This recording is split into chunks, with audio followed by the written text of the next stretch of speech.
But reality ये थी कि वो सिवियर डिप्रेशन था। शुरुआत में मम्मी पापा को लगा कि मैं बस ज़्यादा इमोशनल हो रही हूँ। सबसे ज़्यादा असर करने वाली चीज़ कौन सी है जो आपको बचा सकती है डूबने से, या फिर जो भी आपके साथ ये डिप्रेशन एंजाइटी। हाय, मेरे चैनल पे आपका स्वागत है। आज जो टॉपिक मैं लेकर आई हूँ वो हमारी हेल्थ और मेंटल पीस दोनों के लिए बहुत इंपॉर्टेंट है, and that is the environment we surround our self with. हम जिस एनवायरमेंट में रह रहे होते हैं, चाहे वो घर हो, स्कूल हो, ऑफिस, कोई सोशल सर्कल, अगर वो टॉक्सिक हो तो उसका इम्पैक्ट डायरेक्टली हमारी हेल्थ पर पड़ता है। आज मैं अपनी पर्सनल स्टोरी शेयर करने वाली हूँ।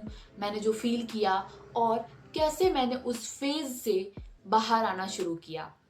टॉक्सिक एनवायरनमेंट कहीं भी हो सकता है, घर, school, work place, social media groups. अगर आपको हर वक्त लगता है कि आप टेंस्ड, ड्रेन या वर्थलेस फील कर रहे हो, तो समझ जाओ something is wrong around you. ऐसे एनवायरनमेंट का इफेक्ट सिर्फ आपके मूड तक ही नहीं होता, वो आपकी फिजिकल हेल्थ को भी डैमेज करता है। नींद नहीं आती है, पेट खराब रहता है, बॉडी में कांस्टेंट पेन रहता है, और इसका सबसे बड़ा इम्पैक्ट पड़ता है आपकी मेंटल हेल्थ पर। Anxiety, depression, self doubt, low self esteem और कई बार ट्रॉमा भी।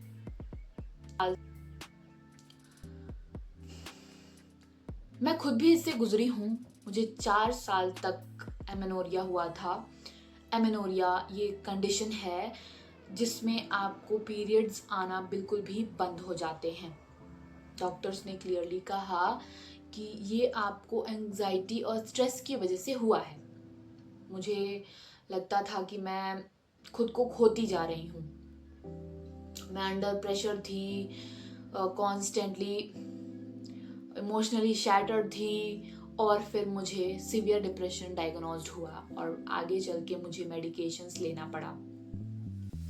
टर्निंग पॉइंट तब आया जब मुझे रियलाइज हुआ कि मैं ऐसे लोगों के बीच में रह रही हूँ जो कि मुझे नापसंद करते हैं। वो मुझे बार बार क्रिटिसाइज करते, मुझे नीचा दिखाते, और धीरे धीरे मैं अंदर से टूटने लगी। मैं बहुत लोनली फील करती थी, और सबसे बुरा तो ये था कि मुझे समझ नहीं आ रहा था कि मुझे हो क्या रहा है। फिर एक दिन मैंने अलख पांडे सर की एक वीडियो देखी, PW वाले। मैंने उनकी एक वीडियो देखी जिसमें वो depression, student suicide cases rising in India पर बात कर रहे थे, and that hit me hard. मैंने वो वीडियो अपने पापा को दिखाई, होपिंग कि वो समझेंगे कि मुझे क्या फील हो रहा है। शुरुआत में मम्मी पापा को लगा कि मैं बस ज़्यादा इमोशनल हो रही हूँ, बट बाद में पापा आए और उन्होंने सपोर्ट किया, बोला कि मैं तेरे साथ हूँ, जो जिस फेज में भी तू गुजर रही है। तो पापा ने सपोर्ट किया। इवन देन मैंने तुरंत थेरेपिस्ट को नहीं दिखाया। मैंने एज्यूम कर लिया कि माइल्ड डिप्रेशन होगा, मैं खुद संभाल लूंगी। बट रियलिटी ये थी कि वो सिवियर डिप्रेशन था। स्कूल खत्म होने के बाद जब हम दूसरी जगह शिफ्ट हुए, तो फाइनली पापा मुझे थेरेपिस्ट के पास लेके गए। मैंने मेडिकेशंस लेना शुरू किया और धीरे धीरे मैं हील होने लगी। सिर्फ मेडिकेशंस की वजह से नहीं, और भी चीज़ें थी, लेकिन मेडिकेशंस ने भी काफ़ी हेल्प की, और बाकी चीज़ें मैं बाद में कभी बताऊंगी। नाउ अभी के लिए इस टॉपिक चेंज नहीं करते हैं। तो मैंने मेडिकेशंस लेना स्टार्ट किया, और आज 2 साल बाद मैं प्राउडली कह सकती हूँ कि मेरी हेल्थ, मेंटल, फिजिकल और इमोशनल सब बेटर है। हालांकि अब भी मैं अपने आप पर काम कर रही हूँ, but I am grateful for the progress that I have made. मैं वो टॉक्सिक एनवायरनमेंट कभी भूल नहीं सकती जिसने मुझे इतना ज़्यादा वर्थलेस फील कराया। लेकिन अब मैं स्ट्रॉन्गर हूँ और मैं पहले से काफ़ी बेहतर हूँ,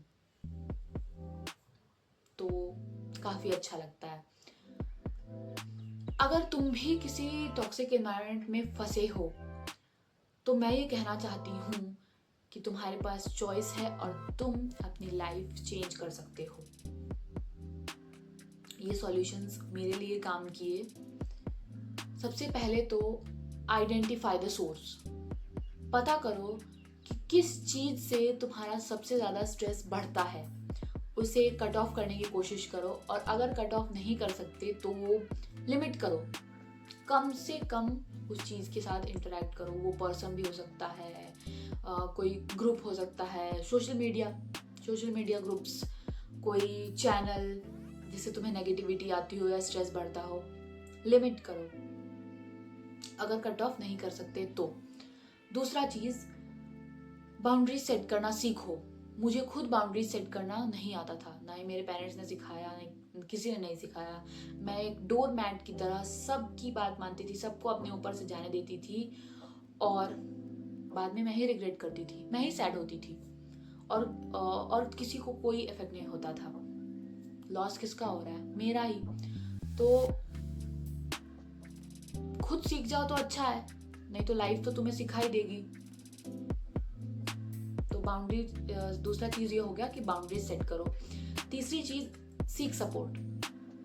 अगर तुम्हें समझ में आ गया है, मुझे तो समझ भी नहीं आया था कि टॉक्सिक, उस समय जब मैं उस फेज में थी मुझे समझ भी नहीं आया था कि ये सब क्यों हो रहा है, क्या हो रहा है। बट अगर तुम्हें रियलाइज हो गया है कि तुम्हारा एनवायरनमेंट जो है वो तुम्हारे लिए सही नहीं है, वो बाकियों के लिए सही हो सकता है, बट अगर तुम्हें रियलाइज हो गया कि तुम्हारे लिए सही नहीं है तो सबसे पहले सीख सपोर्ट। थेरेपिस्ट की हेल्प लो।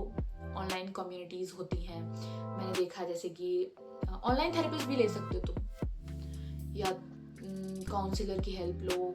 कोई ना कोई तुम्हारी ज़िंदगी में ज़रूर ऐसा होगा जिसके साथ तुम्हें बात करके अच्छा लगता होगा, तो उसके ऊपर अगर तुम्हें पूरा भरोसा है तो उससे अपनी बातें शेयर करो।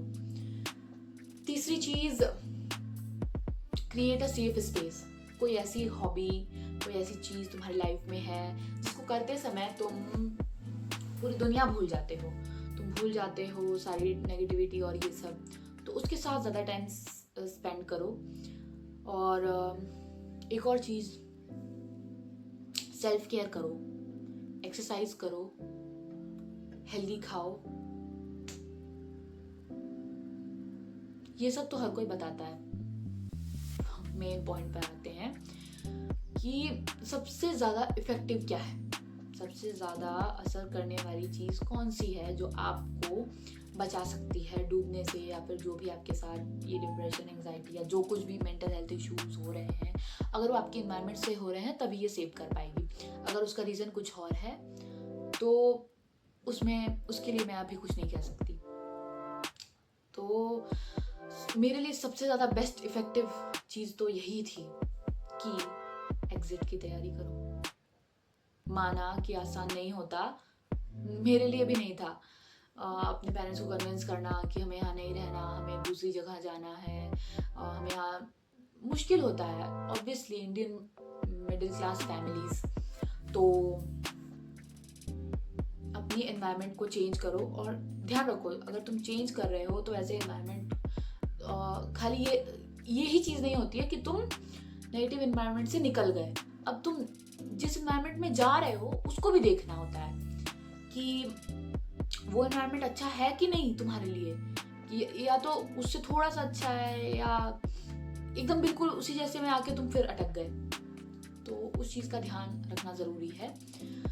और फिर ये चीज़ सबसे ज़्यादा इफेक्टिव थी। और बाकी पहले जो मैंने टिप्स बताए वो तो टेम्प्रेरी सॉल्यूशंस थे, मैं सच बोल रही हूँ, वो टेम्प्रेरी सॉल्यूशंस हैं, वो हर कोई देता है। बहुत ही कम लोगों को मैंने सुना जो कहते हैं कि अपने एनवायरनमेंट से निकल जाओ, वो अपने नेगेटिव एनवायरनमेंट से ही निकल जाओ, लेकिन वो ही सबसे ज़्यादा इफेक्टिव है। और इस वीडियो के थ्रू मेरा एक ही मैसेज है कि अपनी हेल्थ और मेंटल पीस के लिए लड़ना गलत नहीं है। अगर एनवायरनमेंट टॉक्सिक है तो उसे क्वेश्चन करो, स्टेप बैक लो, अपने लिए stand low. You deserve a happy, healthy and peaceful life. और कमेंट बॉक्स में शेयर करके बताओ अगर तुमने भी ऐसा कुछ तो अगर तुम भी ऐसे टॉक्सिक एनवायरनमेंट में रहे हो तो अपनी स्टोरी शेयर करो, अपने थॉट्स लिखो कि कैसे तुमने इस फेज से डील किया। और क्योंकि यहाँ हम रियल लाइफ इश्यूज पर, रियल लाइफ स्ट्रगल्स पर ओपन और ऑनेस्ट कॉन्वर्जेशन करते हैं। जल्दी फिर मिलते हैं।